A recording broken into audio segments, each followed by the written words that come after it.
buenas tardes, bienvenidos a este corte informativo. Hoy es miércoles 21 de junio, soy Citlali Pérez Flores y en los próximos minutos le presentaré la información más reciente generada en el Poder Judicial de la Federación.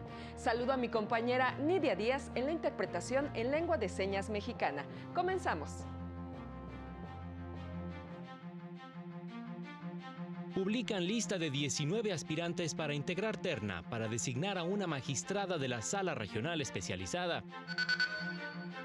Suspensión condicional de proceso es un mecanismo de justicia restaurativa que pone fin al proceso penal, determina la primera sala de la Corte. Las autoridades no pueden suspender el servicio de agua potable ante la falta de pago.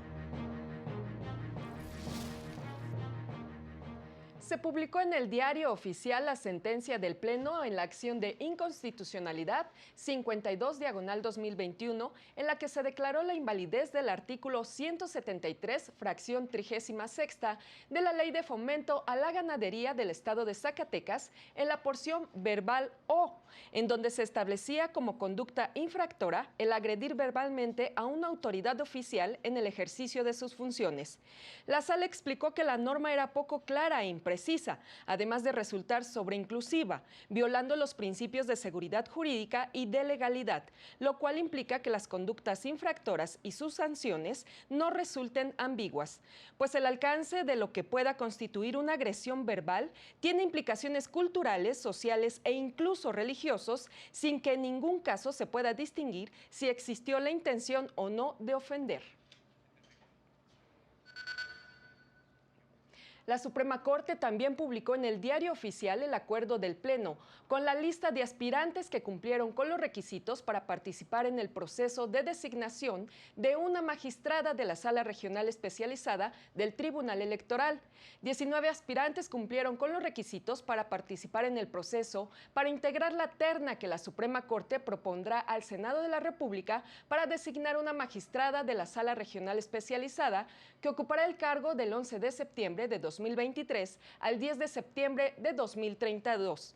Una vez transcurrido el plazo de 5 días para presentar objeciones a la lista de aspirantes, el Pleno de la Corte procederá a examinar y evaluar a las aspirantes y seleccionará, mismas que pasarán a la siguiente etapa para definir a las integrantes de la terna que se enviará al Senado. Y la primera sala de la Corte determinó que es procedente la suspensión condicional del proceso, aun cuando el imputado que lo solicite se encuentre privado de la libertad previamente en otra causa penal, pues dicha circunstancia no es un requisito para su procedencia. En este supuesto corresponde al juez de control determinar si autoriza el plan de reparación del daño, así como las condiciones y plazos para su cumplimiento, con independencia de que pueda ordenar la suspensión condicional del proceso hasta que la persona recupere su libertad para cumplir con las medidas fijadas en ese mecanismo, siempre que no se haya dictado la apertura a juicio oral. Se explica que la suspensión condicional del proceso es un mecanismo de justicia restaurativa que permite la solución alterna del procedimiento, suspendiéndolo para concluir el conflicto mediante el pago de la reparación del daño y el cumplimiento de las condiciones fijadas por el juez, lo que extingue la acción penal. Por su parte, la segunda sala estableció que en los casos en que existe discrepancia entre las semanas de cotización y o el salario promedio aducido por el accionante y el Seguro Social y en el desahogo de la prueba de inspección, se omite exhibir los documentos físicos de la información que el instituto dice tener, no se actualiza la presunción de tener ciertos los hechos alegados por el promovente, previsto en los artículos 828 y 899-D de la Ley Federal del Trabajo. Lo anterior aplica en los juicios especiales de seguridad social en los que se reclama el otorgamiento o modificación de la pensión por vejez y o cesantía avanzada. Precisa que en la prueba de inspección, el Seguro Social solamente tiene la carga de probar el salario promedio y las semanas cotizadas, lo que no debe confundirse con aspectos ajenos, como es la exigencia indebida de probar relaciones laborales no reconocidas ante dicho ente asegurador o haber cotizado con un monto mayor al registrado por el instituto. En la segunda sesión del conversatorio sobre avances del Poder Judicial en la tutela efectiva del derecho humano a un medio ambiente sano, se resaltaron sentencias relacionadas con la contaminación auditiva y el derecho humano al agua. Se destacó la suspensión de plano en un juicio de amparo para frenar el ruido excesivo que emitía una mina en el estado de Morelos, lo que estaba afectando de manera notoria la salud de la población, y un amparo que se otorgó para garantizar el derecho humano al agua a una familia que ya no pudo pagar por el servicio de agua potable. Entonces allí tenemos un aspecto en el que si bien no hay una capacidad de pago de la persona, porque no había realizado los pagos correspondientes, pues de cualquier manera el servicio no puede estar totalmente restringido, sino que debe de recibirse o debe de garantizarse por lo menos este mínimo vital de 50 litros de agua al día por persona. En este conversatorio también se resaltó la importancia de cumplir con el Acuerdo de Escazú, que establece, entre otras cosas, el derecho de acceso a la justicia en asuntos ambientales. El que le permitamos el acceso a la ciudadanía a instancias judiciales y administrativas para poder impugnar y recurrir en cuanto al fondo y procedimiento cualquier decisión, acción o omisión que esté afectando o pueda afectar de una manera adversa al medio ambiente. Y en más noticias, el Consejo de la Judicatura Federal destacó en sus redes sociales la Observación General 4 sobre el derecho a la educación inclusiva. Este instrumento jurídico publicado por el Comité sobre los Derechos de las Personas con Discapacidad en noviembre de 2016 enfatiza que las personas con discapacidad son titulares de derechos, por lo que el Estado tiene la obligación de garantizar su derecho a la educación sin discriminación y sobre la base de igualdad de oportunidades.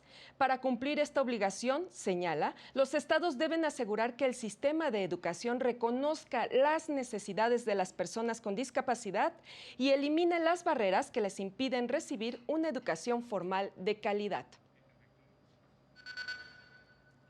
Y el 11º Tribunal Colegiado en Materia Administrativa del Primer Circuito determinó que al estar reconocida la familia multiespecie o interespecie en términos del artículo 13, apartado B, puntos 1, 2 y 3, inciso E de la Constitución de la capital del país, los giros mercantiles de albergue y cuidado de los animales domésticos que viven en los hogares como parte integrante de este tipo de familia se deben considerar de bajo impacto conforme al artículo 35, fracción 16ª de la Ley de Establecimientos Mercantiles.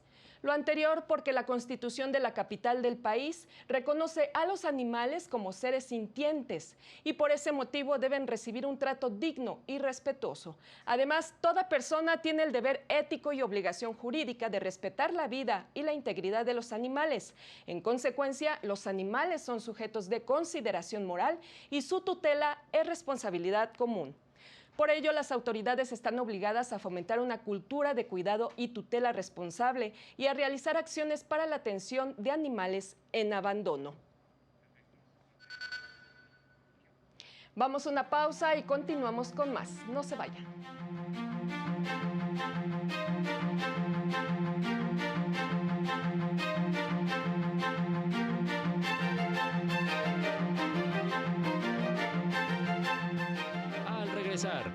Piden fincar responsabilidad al Estado mexicano por la desaparición forzada de integrante de las bases de apoyo del EZLN.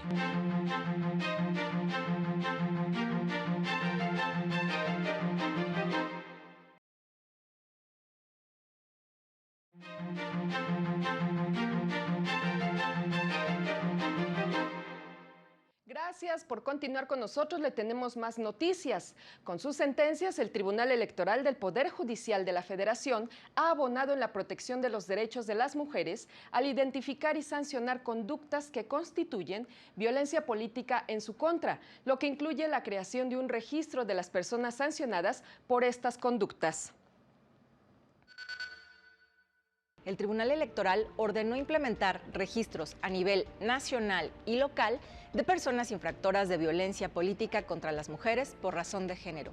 Además, se presentan las acciones realizadas en cumplimiento a esa sentencia.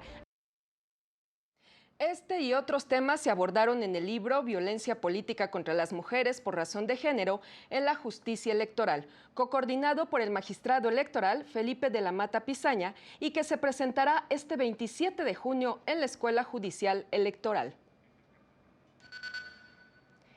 Y en otros temas, la Sala Regional Jalapa del Tribunal Electoral impartirá un curso taller virtual a periodistas y profesionales de los medios de comunicación en torno a la violencia política contra las mujeres en razón de género, precisamente en medios de comunicación y en redes sociales. Contará con la participación de especialistas de la Dirección General de Igualdad de Derechos y Paridad de Género del Tribunal Electoral. Se llevará a cabo los días 26 y 27 de junio próximos en modalidad virtual y el cupo es limitado. Puede inscribirse a través del enlace en sus redes sociales. Y el Tribunal Electoral del Poder Judicial de la Federación dio a conocer su nueva plataforma JED, Justicia Electoral Digital, en la que puede conocer más sobre los criterios jurídicos más relevantes. Además, cuenta con un apartado de oficialía de partes virtual, juicio en línea, seguimiento de expedientes, buscador de sentencias, ius electoral, es decir, jurisprudencia y tesis. El sitio pretende acercar la justicia electoral a la ciudadanía y facilitar a los usuarios la consulta de información de primera mano. Puede acceder en www.te.gov.mx/justicia electoral digital.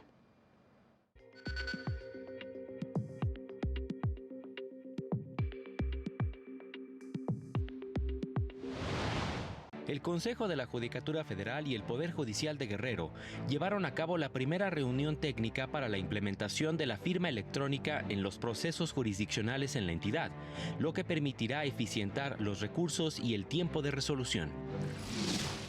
Personal del Poder Judicial de Aguascalientes recibió capacitación sobre las bases psicológicas del estrés inherente a la función jurisdiccional, con herramientas intelectuales, afectivas y operativas, para fomentar un adecuado desarrollo de sus funciones en contextos adversos.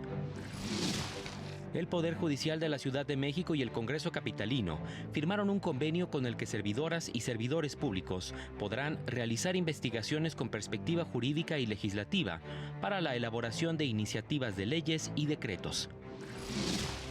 En coordinación con la Casa de la Cultura Jurídica de la Suprema Corte, el Poder Judicial de Tamaulipas inició un seminario de análisis del nuevo Código Nacional de Procedimientos Civiles y Familiares para fortalecer la impartición de justicia en la materia. Para el canal del Poder Judicial de la Federación, Jesús Daza. Y durante la audiencia del caso González Méndez contra el Estado mexicano, se reiteró que no se han realizado las acciones necesarias para encontrar a Antonio González Méndez, integrante de las bases de apoyo del Ejército Zapatista de Liberación Nacional y militante del PRD, lo que ha implicado la violación al derecho a la integridad personal de los familiares de la víctima ante la falta de una investigación diligente para localizar a González Méndez, desaparecido hace 24 años. Incluso el Estado incumplió con el acuerdo reparatorio al que se comprometió, motivo por el cual se exige se finque responsabilidad al Estado mexicano por las violaciones a las garantías y protección judicial y por el delito de desaparición forzada en agravio de los familiares de las víctimas. En estas circunstancias y teniendo en cuenta que a pesar de los avances el Estado aún no había cumplido integralmente con las recomendaciones y considerando la necesidad de justicia y reparación integral para los familiares de la víctima, la Comisión decidió someter el caso a la Corte Interamericana. Y ahora nos enlazamos con mi compañero Óscar González, quien tiene detalles del proyecto Camino Protegido, mediante el cual se otorgará apoyo y protección a niñas, niños y adolescentes en contextos de movilidad. Adelante, muy buenas tardes, Óscar. Con gusto de saludarte, muchas gracias. Nos encontramos en el Papalote Museo del Niño, donde este miércoles fue presentado el proyecto Camino Protegido. Y es que se habló de la crisis migrante que se vive en el mundo. Y en este sentido, se informó que más de 160,000 migrantes centroamericanos ingresaron a México en 2022. Se trata de recomendaciones y resultados implementados por Plan International, Child Found, entre otras organizaciones que atienden a niñas, niños, adolescentes y familias migrantes de nuestro país, de El Salvador, Guatemala y Honduras. Vamos a ver. Aliviar el sufrimiento de aquellas y aquellos que se encuentran en situaciones vulnerables, ya sea en búsqueda de mejores oportunidades, la reunificación familiar, huyendo de la tremenda violencia o debido a desastres naturales, cambios climatológicos o cualquier otra circunstancia adversa. Estas personas merecen toda nuestra solidaridad y asistencia. Comentarles que de los migrantes procedentes de Centroamérica, 11.000 eran niñas y niños menores de 17 años y que viajaban sin compañía alguna. El reporte que tenemos. Muchísimas gracias, Oscar, que tengas excelente tarde. Y antes de despedirnos, lo invitamos a mantenerse en la señal del canal de televisión del Poder Judicial de la Federación. No se pierda a las 19:30 el avance informativo y a las 20:30 horas el noticiero nocturno. Así concluimos esta emisión. Soy Citlali Pérez Flores. Gracias por su atención y hasta pronto.